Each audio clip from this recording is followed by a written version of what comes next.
राज्यात पहिली ते 10वी साठी मराठी आणि इंग्रजी हे दोन विषय अनिवार्य असल्याचं शालेय शिक्षण विभागानं जाहीर केलंय।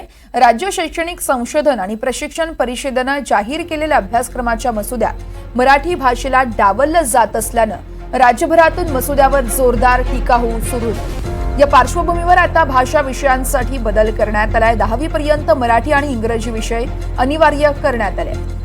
राज्यात पहिली ते 10वी साठी मराठी आणि इंग्रजी हे दोन्ही विषय अनिवार्य करण्यात आलेत। तसे यावेळेस शालेय शिक्षण विभागानं जाहीर केलंय। राज्य शैक्षणिक संशोधन आणि प्रशिक्षण परिषदेनं जाहीर केलेल्या अभ्यासक्रमाच्या मसुद्यात मराठी भाषेला डावललं जात असल्यानं राज्यभरातून मसुद्यावरती जोरदार टीका देखील केली जात होती। या संदर्भात अधिक माहिती जाणून घेऊयात आमचे प्रतिनिधी अभिषेक यांच्याकडून। अभिषेक, आपण पाहतोय खरं तर मराठी भाषेला डावललं जात असल्याचं बोललं जात होतं। राज्यभरातून मसुद्यावरती देखील जोरदार टीका होती। मात्र आता अखेर पहिली ते 10वी साठी मराठी आणि इंग्रजी हे दोन्ही विषय अनिवार्य करण्यात आलेत।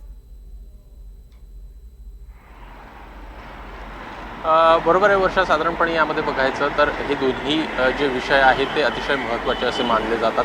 मात्र कुठेतरी मराठीला डावलला जात असल्याचा आरोप जो आहे तो आपल्याला वारंवार होताना पाहायला मिळालेला होता। या संदर्भात मोठ्या प्रमाणात टीका देखील आपल्याला होताना दिसलेली होती। मात्र एकूणच ज्या घडामोडी बघता मराठी आणि इंग्रजी हे दोन्ही विषय आता अनिवार्य होताना आपल्याला पाहायला मिळणार आहेत। अशा प्रकारचा मसुदा जो आहे तो देखील तयार करण्यात आलेला आहे। त्यामुळे एकूणच जो मोठ्या प्रमाणात रोष आहे त्याला कुठेतरी सामोरं जावं लागलेलं होतं। मराठी भाषेला कुठेतरी दुय्यम दर्जा देत आहेत का, असे देखील प्रश्न जे आहेत ते आपल्याला निर्माण होताना पाहायला मिळालेले होते।